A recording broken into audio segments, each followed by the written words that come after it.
Pada kali ini, kita membahas mengenai riwayat hidup Buddha Gautama. Bersama pada saat ini saya akan memberikan Diarum Jasuti akan mengenai riwayat hidup Buddha Gautama. Sebelumnya, masih ingatkah teman-teman semua mengenai materi yang sebelumnya? Ada yang ingat?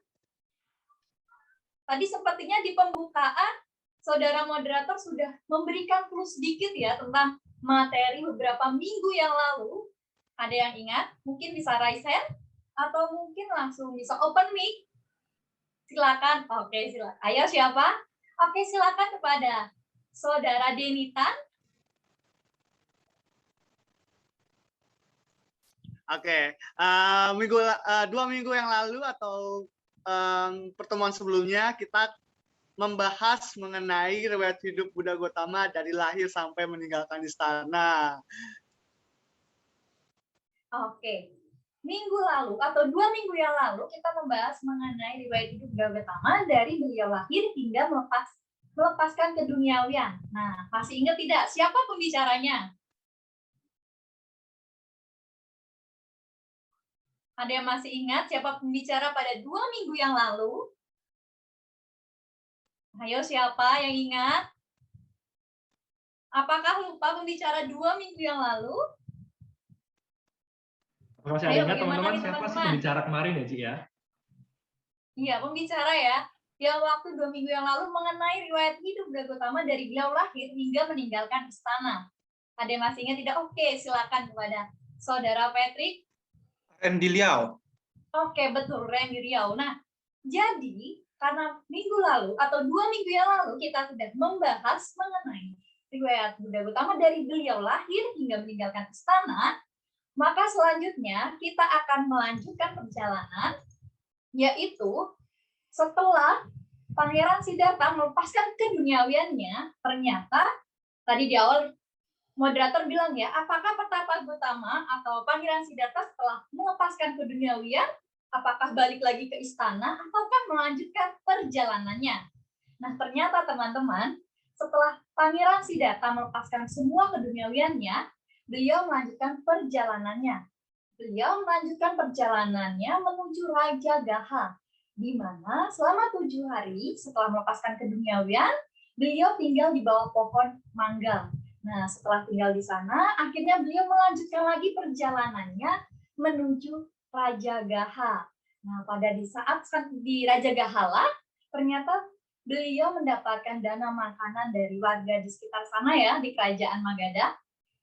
Nah, ternyata ada prajurit yang melihat keagungan dari Pertapa Gautama ini, atau biasanya Pertapa Siddhartha ya, biasa dipanggilnya.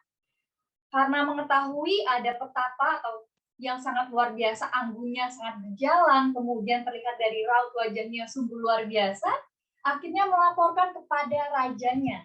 Ada yang tahu raja siapakah yang memimpin di sana? Ayo, raja siapakah yang memimpin di kerajaan? Di Raja Gaha? Ada yang tahu nggak? Teman-teman boleh langsung open mic ya. Tahu nggak? Ini padahal udah terpampang nyata sekali ya nama rajanya. Aku aja deh yang jawab sih, boleh nggak? Oke, silakan. Jawabannya jangan-jangan Raja Bimbisara sih. Iya, jawabannya adalah Raja Bimbisara. Karena di depan pun kalau kita fokus, sudah ada ya di slide-nya, ada tulisan Raja Bimbisara. Nah, ternyata di kerajaan sana, di kerajaan Magadha, di Raja Gaha, itu ada raja bernama Raja Bimbisara.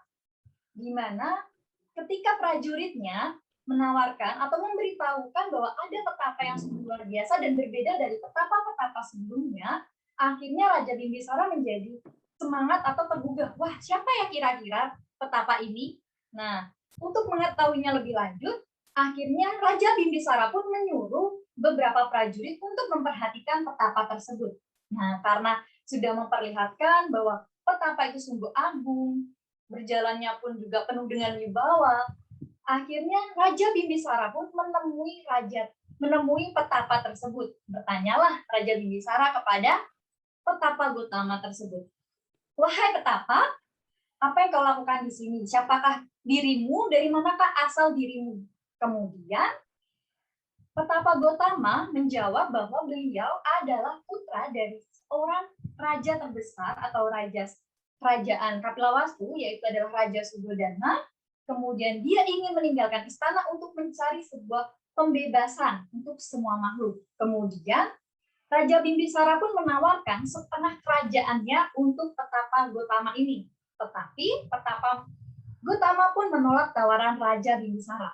Nah, bagi teman-teman, ketika kita mendapatkan sebuah tawaran yang sungguh luar biasa, tawarannya adalah tidak cuma-cuma ya, setengah kerajaan dari Kerajaan Magadha. Kerajaan Magadha itu adalah kerajaan yang sungguh besar, terus juga penduduknya banyak, dengan kekayaan yang berlimpah. Kalau misalkan teman-teman ditawari setengah kerajaannya, apakah menolak ataukah menerimanya? Bagaimana teman-teman? Kalau aku sih Menerima atau ya, menolaknya? Boleh open mic, mau menerima atau menolak? Kalau aku sih pasti nerima loh, Ci. Dapat kerajaan loh. Iya, kalau kata moderator dia akan menerima. Kalau teman-teman gimana? Akan menerima ataukah menolak tawaran itu? Setengah kerajaan ya. Tetapi berbeda dengan Petapa Gotama, dia malah menolaknya. Kalau misalkan orang yang masih terbawa oleh nafsu keduniawian, dia tentu akan, kok sayang sekali ya, setengah kerajaan loh ditolak.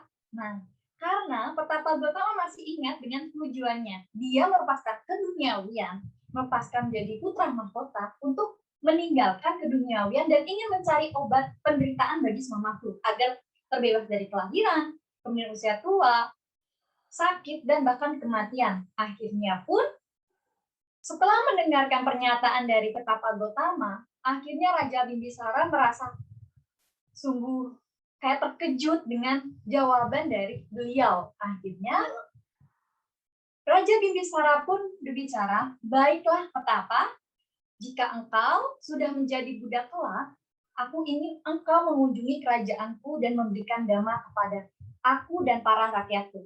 Nah, sungguh bijaksana sekali ya Raja Bimbisara. Ketika penawarannya dia ditolak, tetapi dia masih bisa memberikan pernyataan seperti itu. Berbeda kalau misalkan raja-raja yang lain, apakah ada yang sebijaksana seperti Raja Bimbisara? Biasanya raja-raja itu kan ketika memiliki kedudukan yang sangat tinggi, dia akan menjadi sombong ya. Ketika tawarannya ditolak, pasti dia akan murka atau marah. Tapi berbeda dengan Raja Bimbisara. Nah, selain itu juga teman-teman, karena bijaksanaannya Raja Bimbisara, ada juga kan sampai diciptakannya lagu tentang Raja Bimbisara. Ada yang tahu nggak nih teman-teman lagunya mengenai Raja Bimbisara? Budi Swarsip kan sepertinya banyak sekali penyanyi-penyanyi ya. Iya kan? Ya. Iya, pasti tahu dong lagu-lagu Raja Bimbisara. Aku sih jujur nggak tahu, Ci. Aku baru tahu dari Cici ada lagu Raja Bimbisara. Bagaimana yang lain? Apakah ada yang mengetahui? Ada loh sebuah lagu yang menceritakan tentang Raja Bimbisara. Ada yang tahu? Ada yang tahu nggak, teman-teman? Ada, tapi nggak ada. tahu cara nyanyinya. Bagaimana yang lain? Ada loh. Ada, tapi nggak tahu nyanyinya, Cek. Ada. Nah, boleh ya sedikit ya. Nah, ternyata ada juga lagunya. Mungkin kalau teman-teman yang tahu, boleh dong kita nyanyi bersama ya. Ini tuh biasanya dikatakan dengan lagu anak-anak. Karena kan biasanya untuk pelajaran ini masih ya kelas 6 ke bawah lah ya. Kalau udah kelas 6 ke atas akan lebih sulit lagi biasanya. Lagunya itu adalah seperti ini ya. Oh, sungguh mulia Bimbisara, siswa Buddha, Raja Magadha yang terkenal bijaksana, dicintai seluruh rakyat negerinya hingga di akhir hayatnya. Oke, kira-kira seperti itulah ya lagunya ya. Maklum bukan penyanyi, jadi mungkin kalah suaranya bagus dengan seperti Denny Tan ya dan penyanyi-penyanyi Buddhis yang lainnya. Kita lanjutkan lagi. Kemudian setelah melanjutkan dan bertemu dengan Raja Bimbisara, Petapa Gotama melanjutkan perjalanannya menuju Wesali. Nah, disinilah beliau bertemu dengan para guru-guru spiritualnya. Yang pertama, beliau berguru dengan Alara Kalama. Alara Kalama ini adalah guru spiritual yang sangat terkenal di daerah Wesali. Disinilah beliau belajar bersama Alara Kalama, dan ternyata dengan sungguh luar biasa kemampuan Petapa Gotama, dia berhasil menyamai atau setara dengan pencapaian yang telah dicapai oleh gurunya tersebut, yaitu Alara Kalama. Ternyata selama belajar mengajarkan kepada murid-muridnya, belum ada yang mampu menyamai dengan kemampuan dan pencapaian dari Alara Kalama, di mana Alara Kalama ini sudah mencapai akhir canayatana atau tingkat ketujuh pencapaian duniawi. Dan ternyata Petapa Gotama pun bisa mencapai akhir canayatana jana. Nah, karena sungguh terkagumnya Alara Kalama terhadap pencapaian Petapa Gotama untuk menjadi gurunya di perguruannya tersebut. Nah, kira-kira menurut teman-teman, apakah yang akan respon atau tanggapan dari Petapa Gotama ketika dia mendapatkan tawaran untuk menjadi seorang guru di dalam sebuah perguruan dari Alara Kalama tersebut? Kira-kira gimana teman-teman? Apakah dia menerima untuk menjadi guru di pelatihan spiritualnya Alara Kalama ataukah menolaknya? Ayo, gimana nih teman-teman? Boleh open mic, raise hand, dan lain sebagainya dipersilakan. Yes, silakan teman-teman.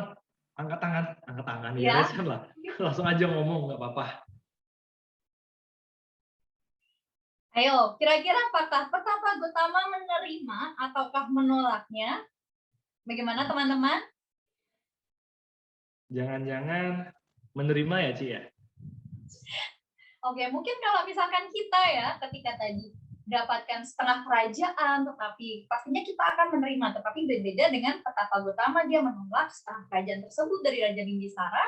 Kemudian saat dia berguru kepada Alara Kalama, ternyata tawarannya pun itu ditolak, teman-teman. Karena Petapa Gotama mengetahui pencapaian akhir canayatana itu tidak membebaskan dirinya untuk dari kehidupan duniawi ini. Jadi ketika kita terlahir atau sudah mencapai akhir canayatana, kita masih bisa terlahir kembali. Karena itu bukan tujuan dari Petapa Gotama.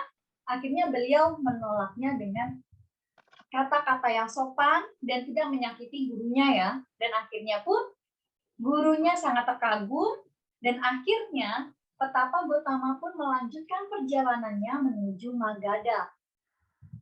Di sanalah beliau bertemu lagi dengan seorang guru yang sungguh luar biasa, yaitu bernama Udaka Ramaputa. Udaka Ramaputa ini juga seorang guru yang sungguh luar biasa, tidak kalah dengan guru-guru yang lainnya, guru spiritualnya, dan disinilah Petapa Gotama berguru dengan Udaka Ramaputa. Dalam waktu yang sangat singkat juga, Petapa Gotama mampu menyamai pencapaian dari Udaka Ramaputa sendiri, teman-teman. Di mana di Udaka Ramaputa, beliau sudah mampu mencapai niwasanya, nasanya yatana jana, atau pencapaian ke-8 pencapaian duniawi.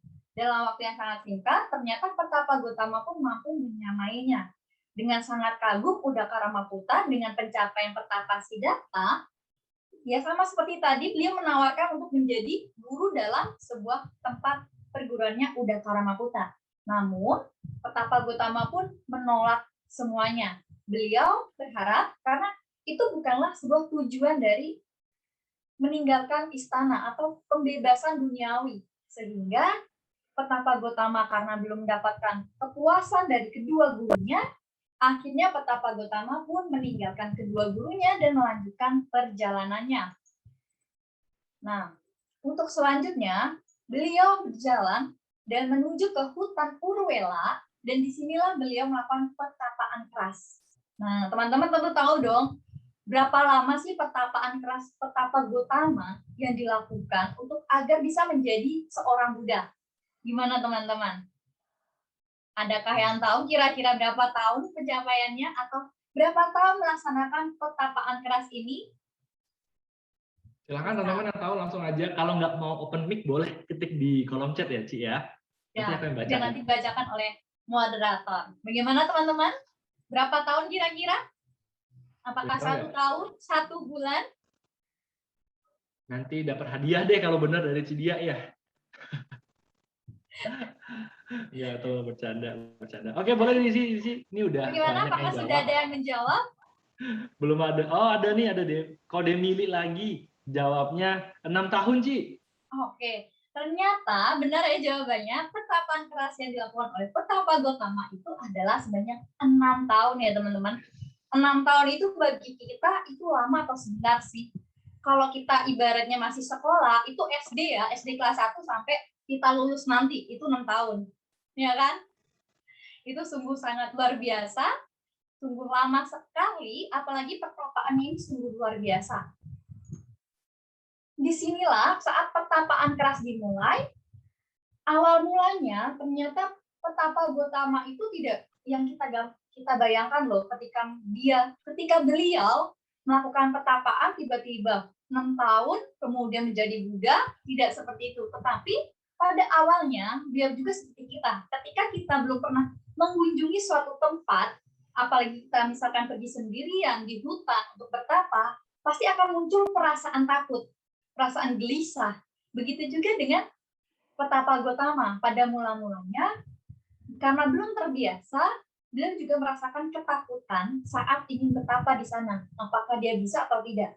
Kemudian, akhirnya beliau meyakinkan dirinya sendiri agar bisa mencapai penerangan tersebut. Bagaimana caranya bisa mencapai penerangan dan mencari obat penderitaan bagi semua makhluk.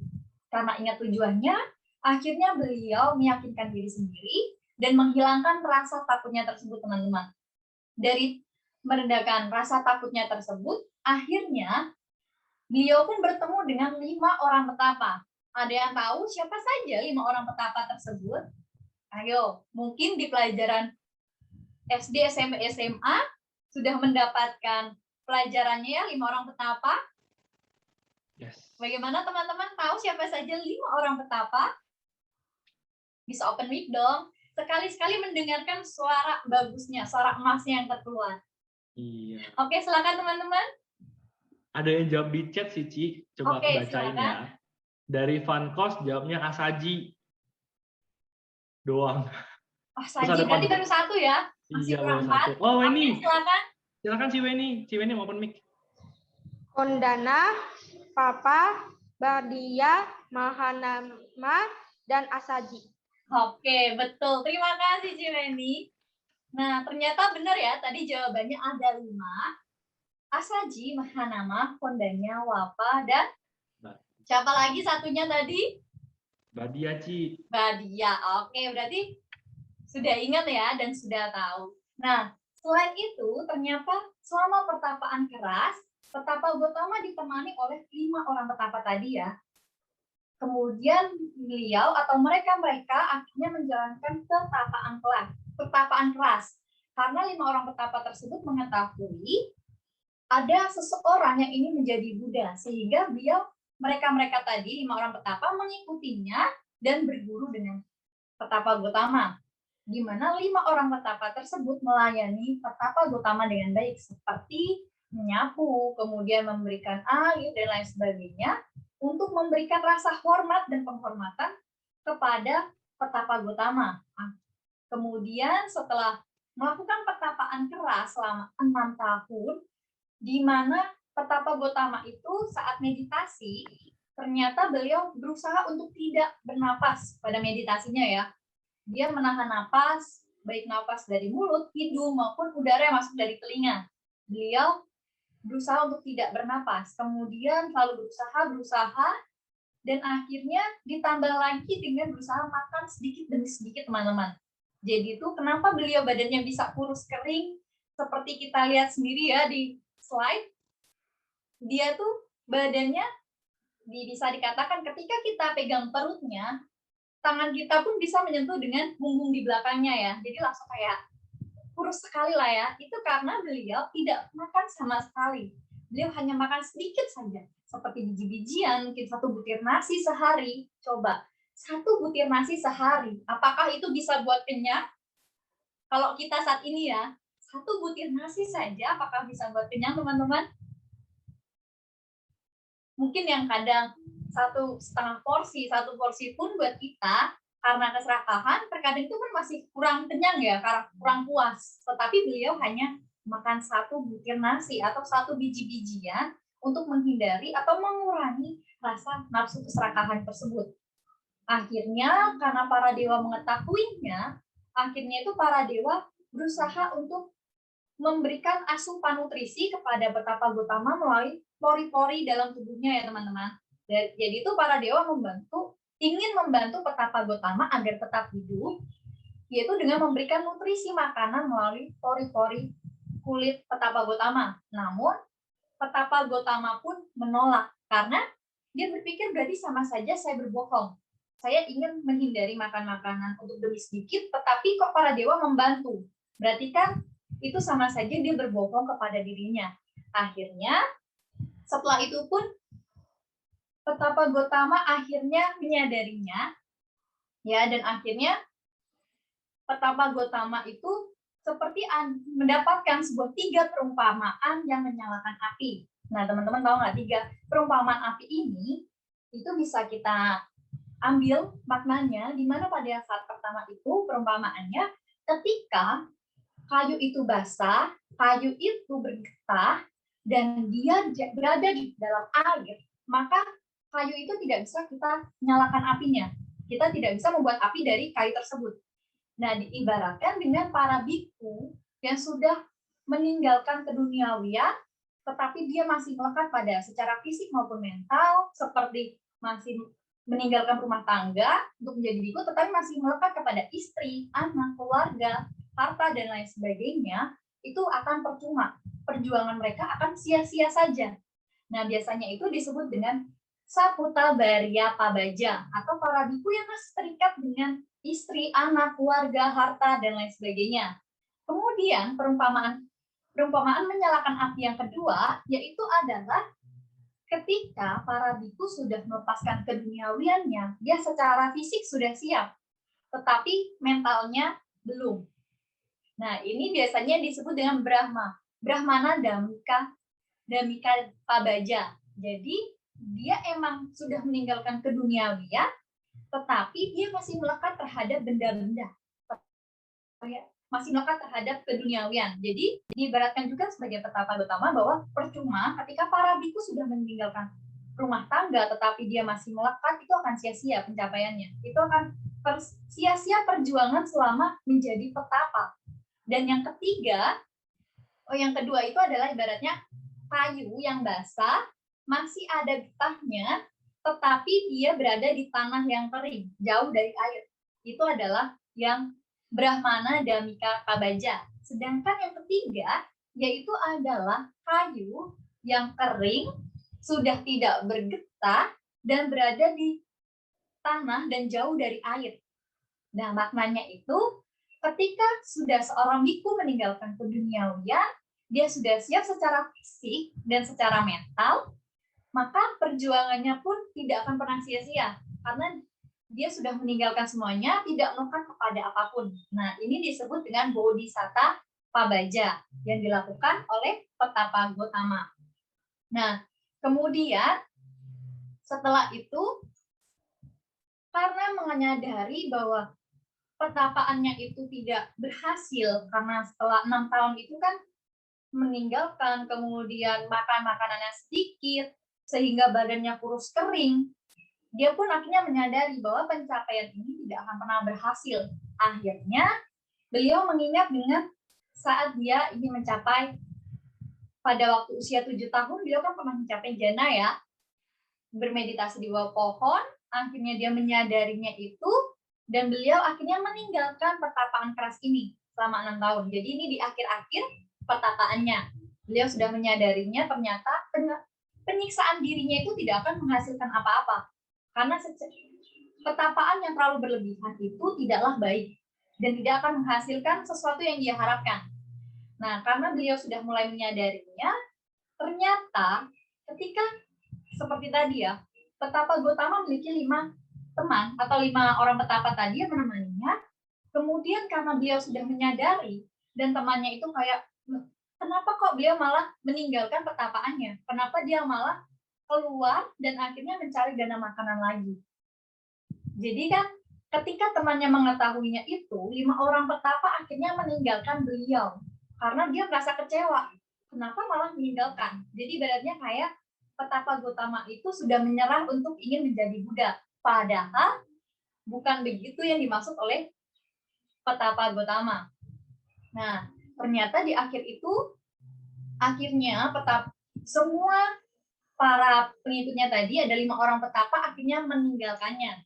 Nah, setelah meninggalkan, petapa Gotama itu kayak merasa kesedihan. Bukan, maksudnya dia akan merasa, oh ya sudah, dia dengan senang hati, dengan tidak berkecil hati, karena ditinggalkan oleh teman-temannya, ya sudah, beliau akhirnya melanjutkan perjalanannya lagi. Beliau bersiap-siap untuk membersihkan diri. Nah, saat melakukan perjalanan, sebelum dia mendapatkan dana makanan dari Sujata, malam harinya itu, beliau mendapatkan 5 mimpi. Nah, 5 mimpinya itu pun memiliki makna yang sungguh luar biasa. Mimpi yang pertama, nah, bagaimana teman-teman? Ada yang tahu apakah mimpi yang pertama dari petapa Gotama? Kalau kita lihat dari gambarnya nih ya, kira-kira apa sih makna atau gambar dari mimpi petapa Gotama yang pertama? Boleh raise hand atau mungkin lewat chat? Ya, Dipersilakan teman-teman. silakan teman-teman. Tapi aku coba jawab Ci ya. Kalau menurut aku, kalau lihat dari gambar ini, jangan-jangan tubuh Buddha akan membesar Ci. Oke. Kemudian yang lain, tubuhnya emang besar ya, dia berubah seperti kayak raksasa. Ya kan? Gimana Betul. teman-teman? Ada yang ingin menambahkan lagi? Ada nih Ci, ada dari Ci Salim, dia Oke. jawabnya nirwana. Jangan-jangan nirwana Ci. Jawabannya nirwana. Bagaimana teman-teman? Dari gambar tersebut, bisakah kita menjelaskan apa sih makna gambarnya? Ini adalah mimpi yang pertama ya teman-teman. Tadi ada 5 mimpi. Ini baru pertama. Ini baru yang ke-1. Ada Ci dari Felicia lagi. Dia bilang baring di samudra. Oke. Kemudian? Ada dari Jessica Wisaka, bisa jalan di atas air. Bisa jalan di atas air. Oh. Kayak Bagaimana Naruto yang juga. lainnya? Masih ada lagi? Jawabannya ada. tadi sudah ada yang hampir sama ya? Ada lagi, Ci. Menyerupai. Ada dari Mailing. Beliau Oke. bermimpi bahwa beliau sedang tertidur di atas permukaan tanah. Oh iya, itu dari gambar ya, benar. Oke. Oh iya. Nah, ternyata teman-teman, tadi ada beberapa teman-teman yang menjawab, ternyata jawabannya hampir lah ya, nyerempet-nyerempet dikit.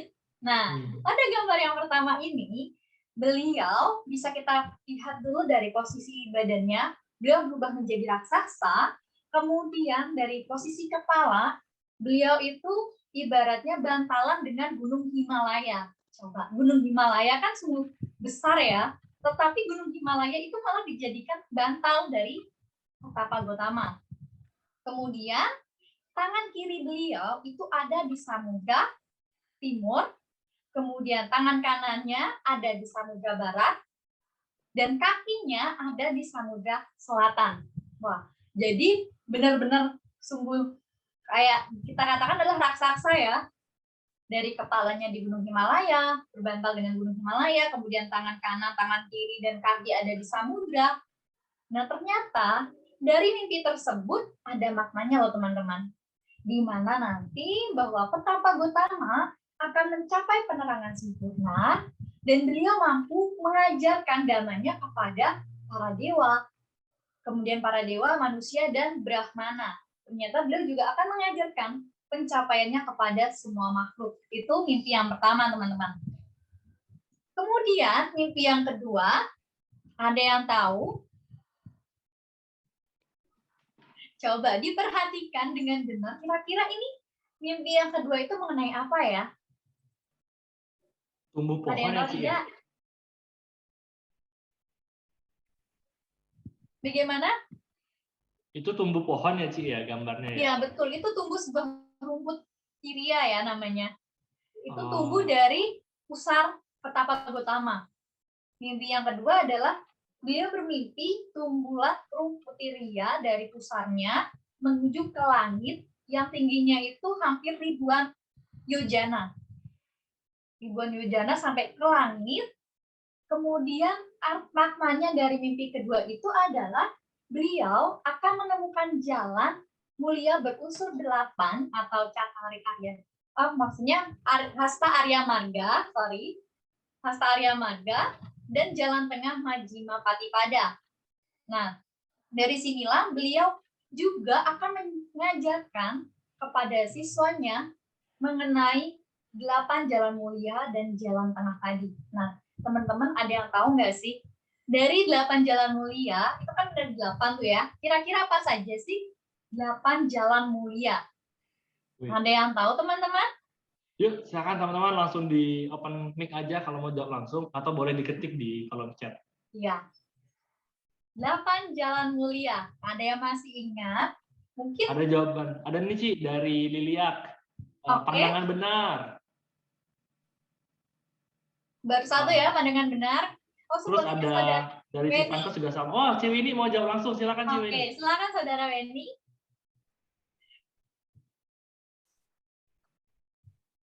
Boleh mic-nya untuk dibuka. Pakai on mic dulu, Ci. Pengertian benar, pemikiran benar, ucapan benar, perbuatan benar, pencerahan benar, daya upaya benar, perhatian benar, konsentrasi benar. Oke, betul ya dari Saudari Weni. Terima kasih Saudari Weni. Nah, ternyata tadi sudah disebutkan oleh Saudari Weni, 8 jalan mulia itu apa saja? Ada juga yang pertama bisa menyebutkan pandangan benar atau pengertian benar. Kemudian yang kedua adalah pikiran. Nah, yang kedua ini termasuk dalam panya ya teman-teman. Jadi 8 jalan mulia berunsur 8 itu dia dibagi menjadi 3 kelompok. Ada panya, sila, dan samadhi. Nah, yang pertama tadi adalah panya, yaitu pandangan atau pengertian benar, kemudian pikiran benar, itu masuk panya. Sedangkan sila itu ada ucapan benar, perbuatan benar, dan mata pencaharian atau usaha benar. Itu masuknya ke sila. Kemudian yang samadhi itu ada 3, yaitu ada daya upaya, perhatian, dan konsentrasi. Itu masuknya ke samadhi ya teman-teman. Kemudian kita lanjutkan ke mimpi yang ketiga. Nah, adakah yang tahu kira-kira dari gambar tersebut apa ya mimpi Petapa Gotama? Ada nggak? Ayo, tolong silakan jawab. Ayo, siapa yang ingin menjawab? Disilakan ya. Oh, by the way, Ci, tadi kan sama-sama belajar, oke? By the way, tadi kan Ciwi ini jawabannya benar, Ci ya. Dan ternyata teman-teman di kolom chat itu jawabannya juga benar, Ci. Ada ucapan benar, perbuatan benar, dan lain-lain. Keren loh. Tadi ada yang raise hand loh. Iya, silakan Ci Liliak tadi ya. Liliak. L-I-L-A-C. Silakan, Ci.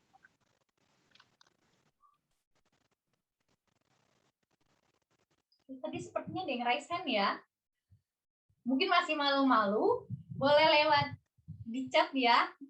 Kira-kira dari mimpi yang ketiga ini apa sih? Ada Ci, ada jawaban dari kolom chat, aku bacain ya. Oke, silakan. Ada dari Felicia Chen, dia jawab, ada banyak cacing berkepala hitam naik ke lututnya. Oke. Terus ada dari Rudy Hansen, beliau bermimpi ada sekumpulan ulat berbadan putih dan berkepala hitam. Lalu ternyata apa sih? Ada dari Natasha Henry, beliau bermimpi ada sekumpulan ulat berbadan putih dan berkepala hitam perlahan merayap ke atas kakinya yang menutupi ujung kaki hingga lututnya. Lalu Cililiak bilang tadi udah terjawab oleh Natasha. Dia juga jawabnya sama. Mimpi ketiga ini menandakan banyaknya orang dalam tanda kutip berkepala hitam yang mengenakan pakaian putih menghormati dan berlindung kepada Buddha. Oke, ternyata jawabannya benar semua ya, Osvaldo. Iya. Dari yang ngechat, ternyata mimpinya itu adalah ada yang bilang belatung, ada yang bilang ulat, yang berkepala hitam dan berbadan putih yang merayap ke lututnya Petapa Gotama. Nah, arti dari ini adalah ia akan ada banyak sekali umat atau masyarakat di sana pada masanya Sang Buddha yang akan berlindung kepada Sang Buddha dan mengajarkan dan meminta ajaran dari Sang Buddha tadi. Nah, ternyata mimpi yang ketiga ini ketika beliau sudah menjadi Buddha, akan banyak sekali pengikutnya. Akan banyak yang ingin berlindung kepada Buddha dan belajar dengan ajaran Buddha. Jadi mimpi yang ketiga maknanya itu ya, akan banyak sekali umat yang ingin berlindung kepada Sang Buddha. Dan selanjutnya pada mimpi yang keempat, kira-kira apa ya teman-teman? Oke, lanjut lagi teman-teman, silakan di chat nih, kayaknya pinter-pinter deh. Ya. Langsung dijawab oleh Cililiak nih, Ci. Beliau bermimpi 4 jenis, Beliau bermimpi 4 jenis burung berwarna biru, keemasan, merah, dan abu-abu terang datang dari 4 penjuru, dan sewaktu mereka turun dan berdiri di kedua kakinya, semua burung tersebut berubah menjadi putih. Mimpi keempat menandakan kasta-kasta dari 4 kasta dalam masyarakat, yaitu kasta ksatria, ajaran Buddha menjadi biku, dan mencapai kearahatan. Oke. Terus ada jawaban dari Kojimi, 4 jenis burung berwarna biru kemasan dan abu-abu terbang datang dari 4 penjuru. Oke, kurang lebih semuanya sama sih, Ci. Jawabannya gitu, keren. Oke, jawabannya sudah tepat tadi ya. Ada 4 jenis burung atau 4 burung yang warnanya berbeda. Ada, kita perhatikan dari gambar itu ada kayak warna biru, hijau, keemasan, dan merah yang melambangkan di India sana pada zamannya Sang Buddha masih dikenal yang namanya kasta ya. Nah, di sana pun ada 4 kasta. Kasta Ksatria, Brahmana, Wesa, dan Sudha.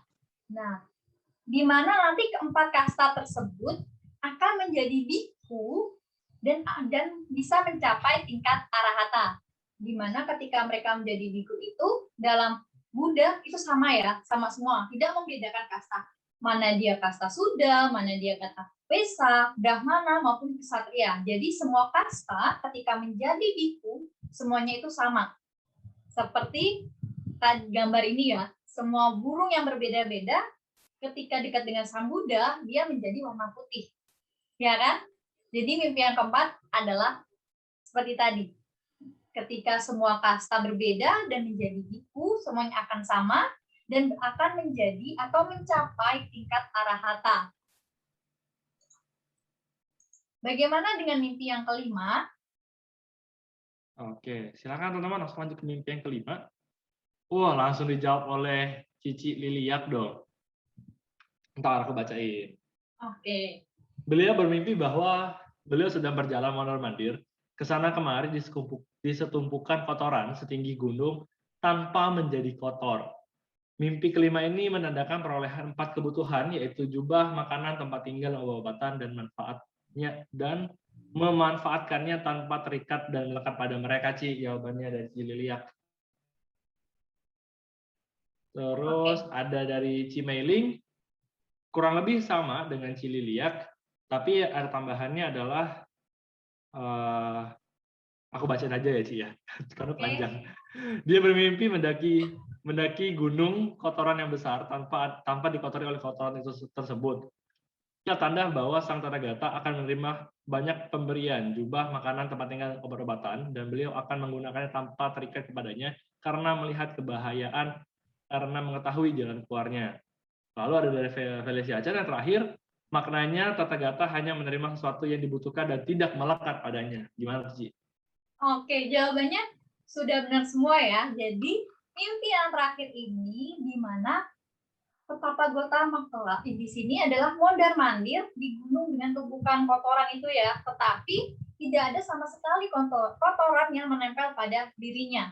Nah, maknanya itu ketika nanti beliau sudah menjadi Buddha dan sudah tersempurnakan, semua kebutuhan pokoknya pun terpenuhi. Nah, dengan terpenuhinya segala kebutuhan, beliau tidak melekat kepada penerimaannya tadi. Karena kan jubahnya terpenuhi, makanan, tempat tinggal, obat-obatan. Nah, ketika semuanya terpenuhi, ternyata beliau masih memikirkan sesuai dengan kegunaannya. Jadi kalau misalkan jubahnya masih bagus dan bisa digunakan, beliau masih menggunakan jubah ini. Tidak akan menggunakan jubah yang lainnya. Karena beliau menyadari ketika beliau melekat kepada benda-benda itu akan membahayakan dirinya sendiri. Yang ada, beliau tidak akan pernah mencapai pembebasan atau menjadi Buddha. Jadi, mimpi yang kelima maknanya beliau mengetahui makna bahayanya dari kemelekatan, dan beliau juga mampu mengetahui secara kegunaannya, jubah untuk apa, kemudian makanan secara secukupnya saja, obat-obatan, dan lain sebagainya.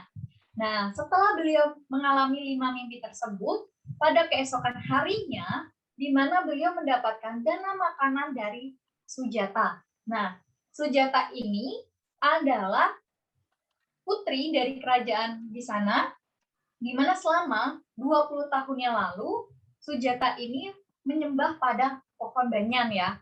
Jadi setelah memimpi, kemudian Buddha duduk di bawah pohon banyan, di mana pohon banyan ini ternyata adalah tempat di mana Sujata ini melakukan penghormatan atau suka berdoa di bawah pohon banyan.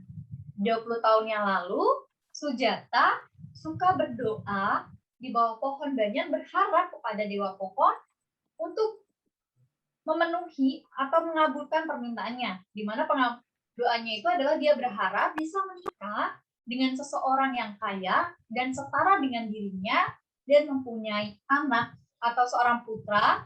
Ketika itu sudah tercapai, dia berjanji akan selalu memberikan penghormatan atau memberikan dana berupa nasi susu kepada pohon banyan itu selama 1 tahun atau selama setiap tahun. Setiap tahun itu Sujata selalu memberikan penghormatan, memberikan persembahan. Nah, ternyata pada saat itulah Petapa Siddhartha duduk di bawah pohon banyan. Karena mengetahuinya itu, sebelumnya Sujata itu menyuruh bawahannya atau menyuruh pesuruhnya itu yang bernama Punya untuk membersihkan tempat duduk di bawah pohon banyan. Kemudian Punya pun akhirnya ke sana ke bawah pohon banyan untuk merapikan dan membersihkan pohon banyan. Ternyata Punya melihat ada seorang petapa yang sungguh bersinar kepalanya, mengeluarkan sinar ya. Akhirnya Punya pun melaporkan kepada Sujata. Karena sudah melaporkan, akhirnya Sujata memberikan sebuah dana makanan berupa nasi susu. Nah, ternyata nasi susunya ini adalah nasi susu yang sungguh luar biasa, teman-teman. Nasi susunya itu yang dipersembahkan oleh Sujata adalah nasi susu yang sangat berkualitas, di mana Sujata itu untuk memperoleh nasi susu yang berkualitas, Sujata ada langkah-langkahnya untuk mendapatkannya itu. Pertama, di mana Sujata memiliki 1000 sapi, di mana 1000 sapinya itu diberikan rumput yang manis, kemudian ketika rumputnya tadi sudah makan, kemudian susunya diperas, susunya itu diberikan lagi kepada 500 sapi yang lainnya. Setelah diberikan kepada 500 sapi yang lainnya, akhirnya dari 500 sapi tersebut, teman-teman, itu susunya pun diperas. Dari 500 tadi diperas susunya, kemudian diberikan lagi kepada 250 sapi yang lainnya. Nah, setelah diberikan, kemudian diperas lagi yang 250 tadi, setelah diperas diberikan kepada 125 sapi yang lainnya. Setelah itu, begitu habis 125, diberikan lagi kepada 64 sapi. Setelah 64 sapi tadi diberikan, kemudian diperas lagi susunya, diberikan lagi kepada 32 sapi. Setelah 32 sapi tadi diberikan lagi ternyata kepada 16. Dan setelah diberikan kepada 16 sapi, akhirnya 16 sapi pun diperas susunya dan diberikan kepada 8 sapi tersebut. Nah, 8 sapi inilah yang nanti dipersembahkan kepada Petapa Gotama. Ternyata di situ pun terjadi hal yang sungguh menakjubkan, teman-teman. Ada yang tahu nggak? Keajaiban apa yang terjadi saat Sujata ingin memberikan nasi susu kepada Petapa Gotama? Ada yang tahu nggak sih kira-kira apa ya? Silakan teman-teman langsung aja lagi dijawab. Kalau ada yang tahu, aku jujur nggak tahu sih, Ci. Oke, bagaimana teman-teman? Ada dari Kodenitan, dia jawab Sujata hamil. Sujata hamil, kemudian belum ada lanjutan, Ci. Oke. Nah, ternyata keajaibannya itu hampir mirip-mirip lah ya, meleset lah ya sedikit jawabannya dari saudara Denita. Ternyata keajaibannya itu ketika Sujata ingin memeras 8 susu tadi, 8 sapi, ingin memeras susunya, ternyata tanpa disentuh, belum disentuh ya, ingin diperas tapi belum, ternyata secara otomatis susunya pun keluar sendiri dengan banyak, dengan mengalir sumbu deras dan memenuhi mangkok yang di bawahnya tadi. Jadi tanpa harus Sujata melakukannya, ternyata udah terjadi sesuatu hal yang sungguh menakjubkan, ya kan? Mana bisa sih kalau misalkan kita ingin memeras susu kok tiba-tiba sebelum kita peras susunya udah keluar sendiri, itu kan kayak hal yang wow, sungguh luar biasa loh. Kemudian setelah hal itu terjadi, Sujata akhirnya memasak susu tadi dan memberikan persembahan kepada Petapa Gotama, di mana persembahannya itu di mangkok. Ya, mangkoknya itu sungguh luar biasa harganya. Pada zamannya Buddha itu sekitar 1 lak. Itu sungguh ibaratnya ya orang kaya ya yang bisa memberikan mangkok emas. Nah, setelah diberikan oleh Sujata, sang Petapa Gotama pun menerimanya dan kemudian membersihkan dirinya ke Sungai Neranjara. Di Sungai Neranjara lah beliau mengucapkan tekadnya agar bisa menjadi Buddha, di mana tekadnya itu ketika mangkok ini mengikuti arus, maka dia tidak bisa menjadi Buddha. Tetapi ketika mangkok ini melawan arus, maka ia akan menjadi Buddha pada hari ini juga. Nah, ternyata teman-teman, yang terjadi adalah mangkok tersebut melawan arus dan kemudian tenggelam di tempat Dewa Naga, di bawah laut, di bawah danau itu ya adalah Sungai Neranjara. Nah, disitulah ternyata hal yang menakjubkan terjadi. Kalau misalkan kita membuang sesuatu ke sungai, tentu saja itu akan mengikuti alur atau arus derasnya sungai ya, nggak mungkin untuk melawan. Tetapi berbeda dengan Petapa Gotama, ternyata mangkoknya melawan dan membuktikan bahwa Petapa Gotama akan menjadi seorang Buddha. Nah, kemudian setelah itu, Petapa Gotama setelah membersihkan diri dari Sungai Neranjara, kemudian beliau berjalan lagi ke hutan Gaya, tepatnya di bawah pohon Bodhi. Beliau melakukan meditasi dan merenungkan kebenarannya. Karena beliau sudah menyadari ketika penyiksaan diri tidak memberikan hasil untuk pembebasan, beliau pun merenungkan kebenaran yang dialami. Di sini juga beliau mendapatkan gangguan dari Mara, tetapi tidak ada yang mempan, teman-teman. Beliau membalasnya dengan kebijaksanaan dan cinta kasih. Nah, dari meditasinya itu ternyata beliau mendapatkan hasil. Ada 3 kebenaran atau 3 kebenaran sejati yang beliau dapatkan dari meditasi tersebut, teman-teman. Yang pertama, beliau mampu melihat kehidupan lampaunya. Jadi, saat meditasi itu, beliau mampu melihat kelahiran-kelahirannya yang masa lampau, entah menjadi dewa, ataukah menjadi hewan, dan lain sebagainya. Dan yang kedua, yaitu ketika dia bisa melihat kelahirannya sendiri, dia juga bisa melihat kehidupan makhluk lain sesuai dengan perbuatannya. Jadi sesuai dia kenapa seseorang itu bisa terlahir cantik, kenapa bisa jadi buruk rupa, ya kan? Kenapa bisa kaya, bisa miskin? Ternyata beliau mampu memahaminya karena beliau sudah mencapai penerangan sempurna dan mendapatkan hasil dari meditasinya. Dan yang terakhir, beliau menemukan bahwa penyebab lingkaran kelahiran kematian itu adalah dari kebodohan, kemelekatan, dan nafsu keinginan. Jadi, ketika kita semua makhluk yang masih mengalami kelahiran dan kematian, itu disebabkan oleh namanya kebodohan, kemelekatan, dan nafsu keinginan.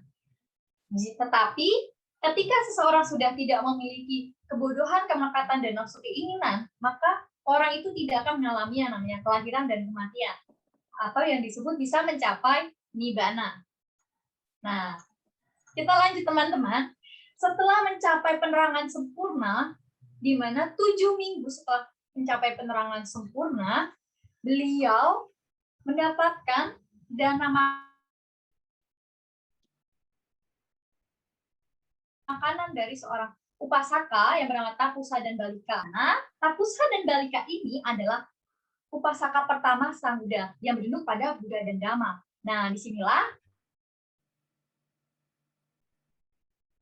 Tapusa dan Balika, karena berinduk pada Buddha Dhamma, dia mendapat Tapusa dan Balika ini yang satu, Tapusa dia mencapai tingkat Sotapati, dan sedangkan Balika dia akhirnya nanti akan menjadi akan mencapai arahat karena dia meninggalkan kehidupan duniawi, dan Balika ini nanti akan menjadi seorang petapa atau biku.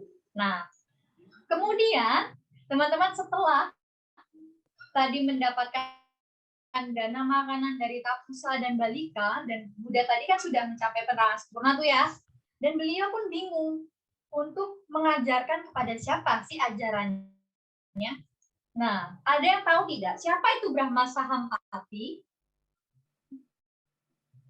Apakah teman-teman mengetahuinya? Siapa itu Brahma Sahampati? Nggak tahu, Ci. Siapa itu? Oke, boleh dong yang tahu kita sharing. Iya. Bisa raise hand, langsung open mic, atau kan melalui chat. Teman-teman boleh bantu saya ya, karena sepertinya pengetahuan saya sangat kurang. Siapa itu Brahma Sahampati? Ada jawaban dari Felicia Chen. Seorang Brahma. Oke, seorang Brahma.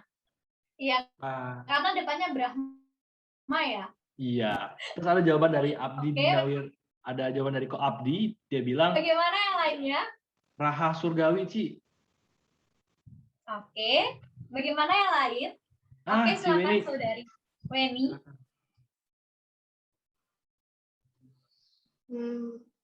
Raja Surawi dalam dia diambil sama tiba-tiba Brahma Sambati menguasai dunia ini, turun dari Brahmakoloka dan berdiri di hadapan Sang Buddha. Oke. Keren, Nah. thank you, Ci. Oke, silakan. Silakan Ko Demi. Tes. Aman ya suara? Oke. Terdengar. Kalau nggak salah tuh Raja Sampati itu yang ini, yang muncul tiba-tiba tuh di hadapan Sang Buddha, terus nyuruh Sang Buddha untuk membabarkan ajarannya gitu. Karena Sang Buddha udah mencapai pencerahannya, tapi kayak nggak yakin gitu apa yang harus dibabarin gitu sama Sang Buddhanya. Kalau nggak salah gitu ya. Oke, terima kasih. Bagaimana yang lain? Keren Ko Demi, thank you Ko Demi. Dan juga kayaknya aku pernah baca nih di satu parita ada nama Sampati, dia bertanya kepada Buddha. Oke. Nah, jadi teman-teman, tadi jawabannya sudah benar ya. Brahma Sahampati ini adalah Brahma yang memohon kepada Sang Buddha untuk membabarkan Dhamma.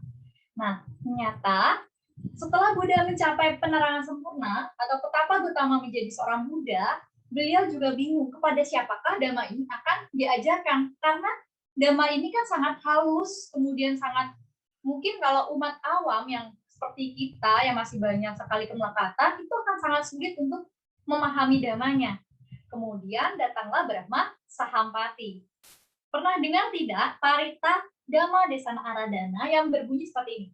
Brahma Caloka Dipati Sahampati Katanjali Andiwara Ayacata Santi Dasata Paraja Kajatika Desetu Dhamma Anukampi Mangpajang. Pernah mendengar parita tersebut? Pernah, Ci. Oke. Nah, parita tersebut biasanya kalau kita utarakan kepada para bante untuk mendengarkan atau memberikan Dhamma Desana ya. Nah, ternyata itu terinspirasi mungkin dari Brahma Sahampati yang memohon kepada Sang Buddha untuk membabarkan Dhamma. Di mana Brahma Sahampati ini memohon kepada Sang Buddha bukan hanya sekali, tetapi 3 kali beliau memohon agar Sang Buddha membabarkan damanya. Yang pertama ditolak, yang kedua pun ditolak, dan akhirnya yang ketiga baru diterima oleh Sang Buddha. Karena Brahma Sampati berkata bahwa masih banyak orang yang memiliki debu di matanya, tetapi ada juga seseorang yang masih memiliki debu sedikit di matanya. Nah, jadi diibaratkan bahwa walaupun masih banyak orang yang memiliki nafsu keduniawian, masih melekat, masih memiliki kebodohan dan lain sebagainya, tetapi ada juga orang yang memiliki sedikit debu di matanya. Seseorang itu maksudnya sedikit debu di matanya tidak terlalu melekat dengan keduniawian, bisa kita ibaratkan adalah seorang biku atau petapa ya, seperti itu. Nah, dengan pernyataan Brahma Sahampati inilah akhirnya beliau petapa Gautama atau Sang Buddha akhirnya mau membabarkan Dhamma.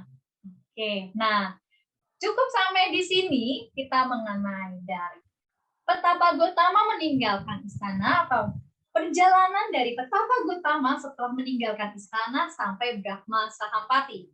Saya Dia Arum Pujastuti, terima kasih buat kalian yang sudah mau mendengarkan dan kita berbagi dan sharing mengenai materi pada hari ini. Terima kasih. Nah, sebelum saya kembalikan kepada moderator, jadi menurut saya pesan yang kita ambil dari perjalanan hidup Buddha itu tidaklah mudah. Sang Buddha pun ketika ingin menjadi Buddha, ketika beliau meninggalkan istana, beliau meninggalkan semua kekayaannya.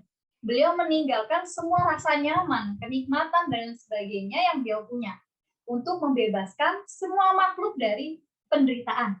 Ketika beliau mendapatkan hal-hal yang menggiurkan seperti setengah kerajaan, kemudian juga mendapatkan tawaran untuk menjadi guru, dan lain sebagainya, beliau pun menolak karena beliau masih ingat dengan tujuannya. Nah, itu juga bisa kita terapkan nih teman-teman.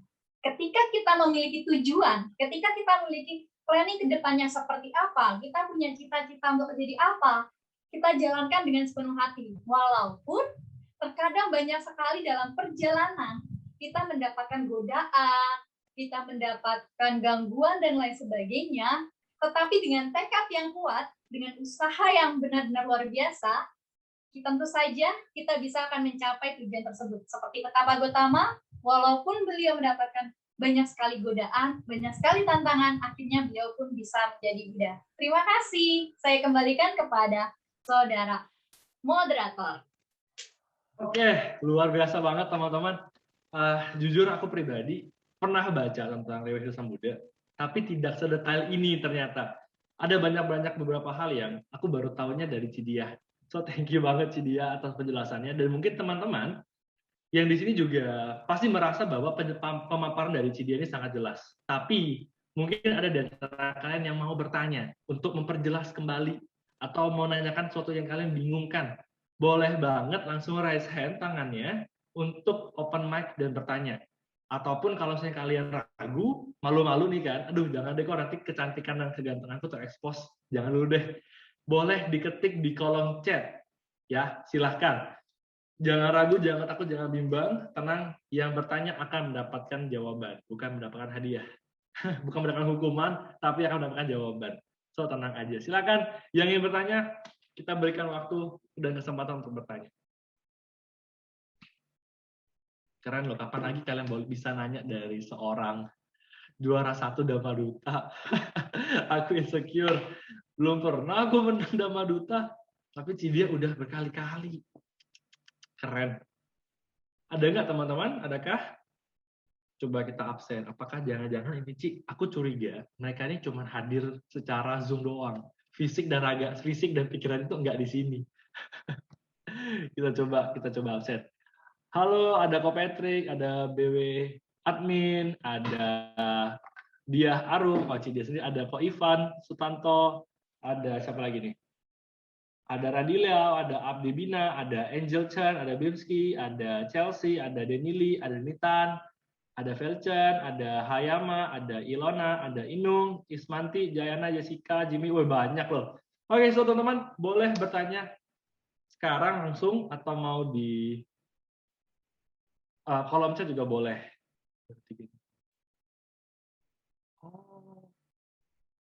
Silakan, adakah? Atau udah benar-benar jelas banget, jangan-jangan si dia. Memang keren sih. Aku udah merasa sebenarnya jelas banget sebenarnya. So wajar banget kalau mereka nggak mau bertanya, karena udah sejelas itu. Silakan. Nggak ada? Nggak sayang, nggak bertanya, kalian nggak rugi, nggak merasa rugi? Rugi loh kalau nggak tanya sekarang sebenarnya. Aku speechless, Ci Arum, kata Kobimski. Wih, keren. Udah jelas, nggak mau tanya apa-apa. Oke, luar biasa. So, Malu teman-teman kalau bertanya emang nggak mau biasanya, bertanya, malu bertanya sesat di jalan loh. ya, kalau nggak mau sesat di jalan, pakai GPS. Iya. Bukan. Kalau nggak mau sesat di jalan, tanya Ci Arum. Oke, Ci, mungkin nunggu mereka masih ada yang mau ketik-ketik atau mikir-mikir bahasa, nanya gimana. Boleh Yang dong mau tanya kita tuh foto katanya. bentar ya, Ci ya.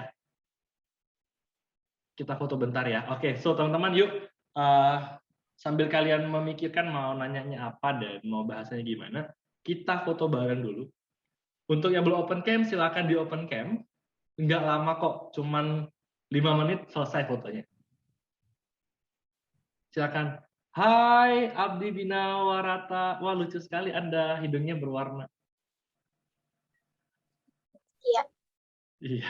Oke, silakan yuk. Saya tunggu semuanya. Silakan open cam. Kita foto sesaat. Widih, baru kelihatan wajah-wajah para pelajar dari Ci Arum ini. Keren.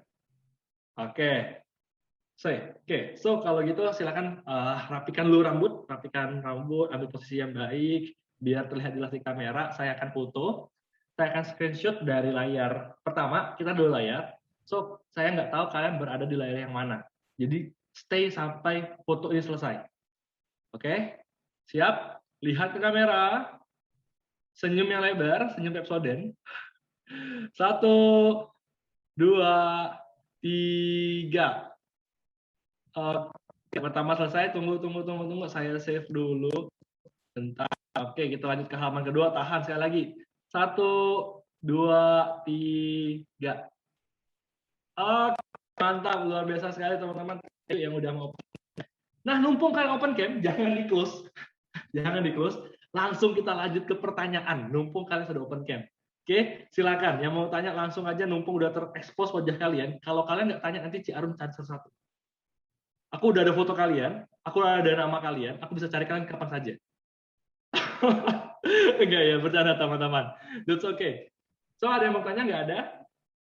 Oke. Itu ada di kolom chat tuh. Apa? Ada di kolom chat dari Felicia Chen. Oh iya, ada ya. Sorry, nggak kebaca. Oke. Nama budaya Ci, aku mau bertanya. Iya, silakan. Felicia Chen mau langsung atau mau diketik? Kayaknya langsung aja lebih enak ya. Karena aku penasaran sosok Felicia ini di mana, dan siapa. Dari tadi aktif loh, Ci, dia menjawab. Silakan, Ci Felchen diaktifkan kameranya. Saya coba bantu untuk spotlight. Mana. Felicia, ini. Ask to start video. Tadi Ci Felchen kayaknya on cam waktu foto, kok dimatiin lagi. Silakan Ci Felchen langsung aja di open mic-nya. Silakan bertanya. Nah, ini dia, add spotlight. Oke, silakan. Halo, nama budaya Ci. Aku mau bertanya, apakah Petapa Gotama itu sia-sia saat menjalankan pertapaannya yang keras itu selama 6 tahun? Itu ada hasilnya atau cuman sia-sia gitu aja? Itu aja sih. Oke, thank you Felicia. Keren pertanyaannya Ci. Jadi dia nanya, kan Buddha Gautama awalnya kan pertapa keras, tapi akhirnya kan dia mengubah metodenya kan Ci, dan meninggalkan pertapaan keras. Jadi pertapaan keras ini sia-sia dong Ci? Silakan dijawab. Oke, terima kasih kepada saudari Felicia atas pertanyaannya. Luar biasa sekali ya. Apakah pertapaan Siddhartha itu, petapa Siddhartha selama 6 tahun itu sia-sia ataukah tidak?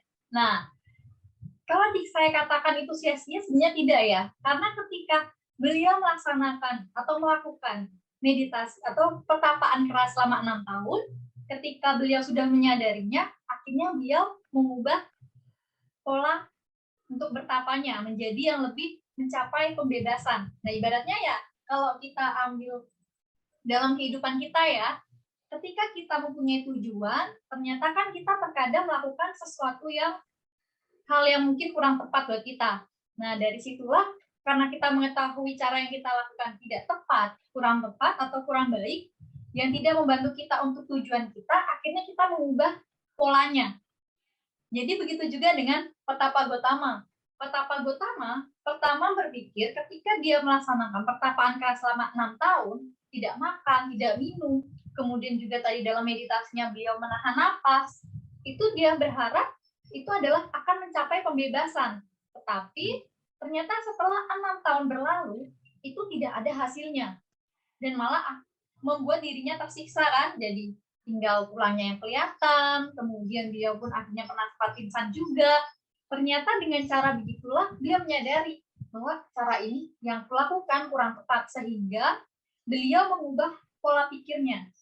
Beliau tersadar itu karena mendapat sebuah bunyian atau penyanyi yang kurang lebih syairnya itu ketika sinar gitar kita tarik terlalu keras, itu akan putus. Tetap. Begitu pula dengan sinar gitar yang disetel dengan kendor, kemudian kita tarik, itu suaranya tidak akan merdu.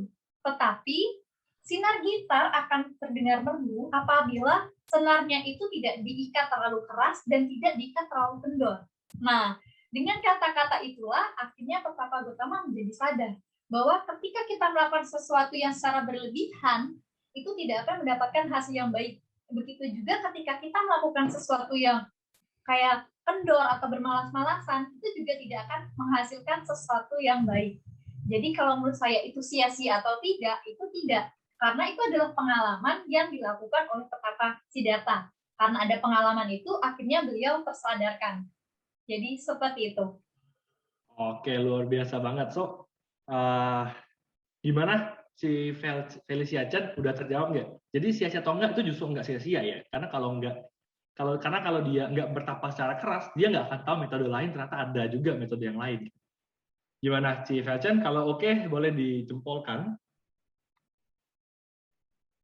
Oke, jelas banget, thank you Cidia. Masih ada yang mau bertanya nggak? Yang lain? Oh, silakan Ko Denitan. Halo, Namo Buddhaya semuanya. Namo Buddhaya. Oke, saya mau bertanya pada Sis Dia Arum. Padahal teman sendiri. Oke, saya mau bertanya nih. Apakah Petapa Gotama pergi meninggalkan istana, keluarga, rakyatnya, lalu betapa di hutan itu karena beliau nggak bertanggung jawab, atau karena benci atau bosan sama kehidupan keluarga atau kehidupan kerajaan? Gimana? Oke, terima kasih kepada Saudara Denitan. Nah, Saudara Denitan ini juga adalah teman saya ya. Nah, pertanyaannya itu sungguh luar biasa. Kalau menurut saya, pertanyaan tadi yang pertama, ketika beliau meninggalkan istana, kemudian meninggalkan istri, anak, ayah, dan semuanya, apakah beliau bertanggung jawab?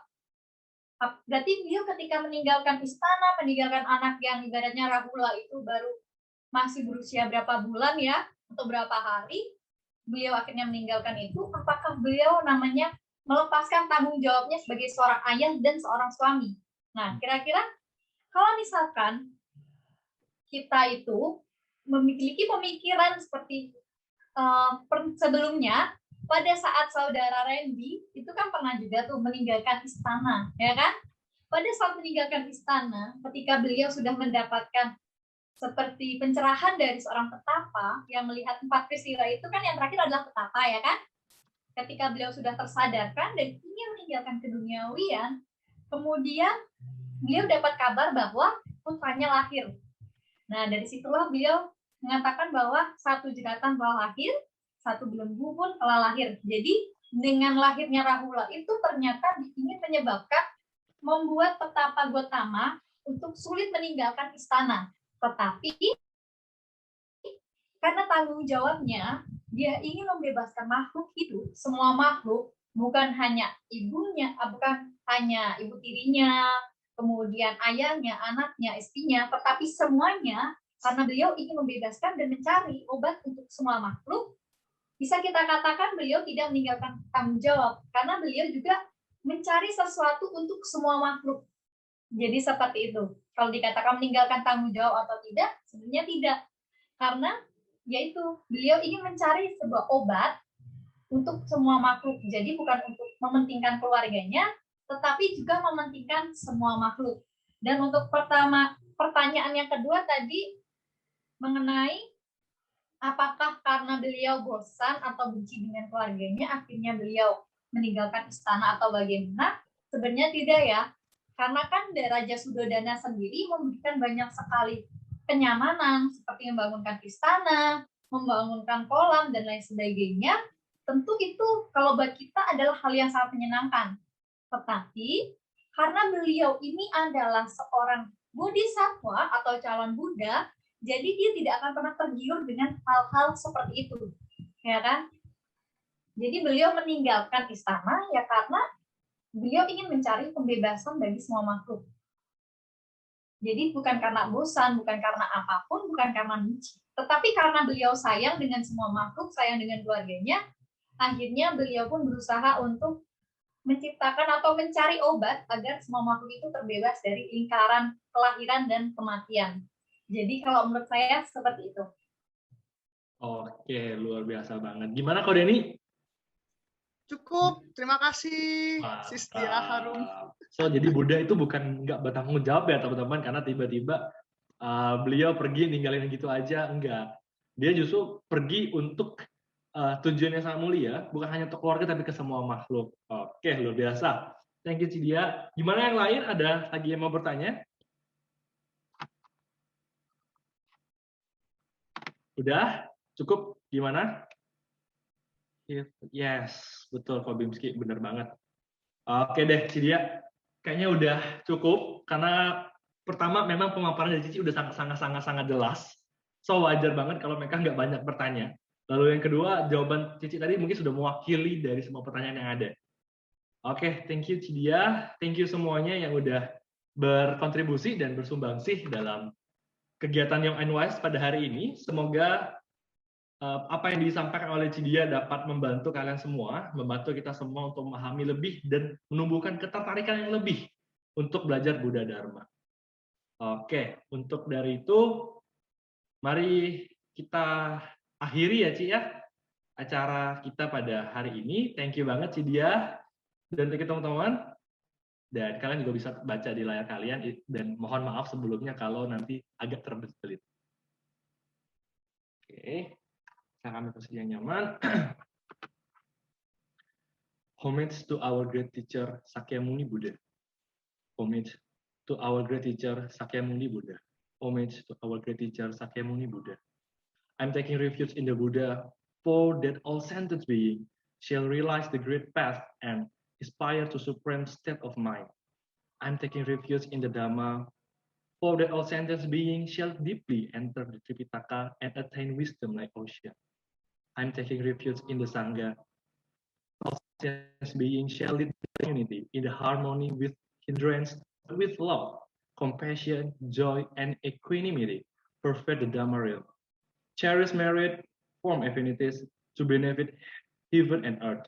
Practice Dhamma with equality and tolerance, a sense of shame and gratitude, and a heart of great love. Sabe sata bhavantu sukhitata. May all beings be happy. Sadu, sadu, sadu. Oke, luar biasa. Keren ya? Keren nggak sih? Aku kayak orang-orang barat gitu nggak sih? Dan semoga kita semua bisa memahami, karena doa yang tadi sebenarnya adalah kata-kata yang sangat indah ya. Karena aku juga sempat cari-cari artinya, ini apa ya? Tapi indah banget. Dan aku yakin semua yang di sini mengerti banget dengan bahasa Inggris. So, semoga doa tadi sangat membantu dan kalian bisa pakai di kapanpun. Oke teman-teman, thank you sekali. Saya ucapkan sekali lagi, sampai jumpa di Buddhist Worship di acara Young and Wise berikutnya, yaitu 2 minggu lagi. Jangan lupa untuk tetap hadir di jam yang sama, tapi 2 minggu lagi. Oke, untuk kelanjutannya Buddha gimana nih? Udah mencapai keterangan sempurna, terus beliau ngapain? Apakah dia pulang ke rumah lagi? Atau gimana? Silakan tunggu kelanjutannya 2 minggu lagi. Saya Oswald Sumarko, terima kasih dan sampai jumpa.